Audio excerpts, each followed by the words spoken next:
chief engineer to join with our cement carrier, Panama flag, and this is like medium vessels under 5,000 gross ton, and these vacancies is not required English at all. So don't worry if you didn't have English, you can apply for these vacancies.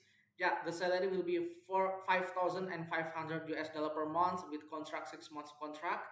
The onboarding date will be as soon as possible, and the requirement you need to have experiences before as chief engineer in the cement career is a priority. But if you didn't have experiences in cement career, it's no problem with other experiences, but it's medium vessels under 5,000 gross ton. So please you can send your application to our email, or you can put it directly to our link database.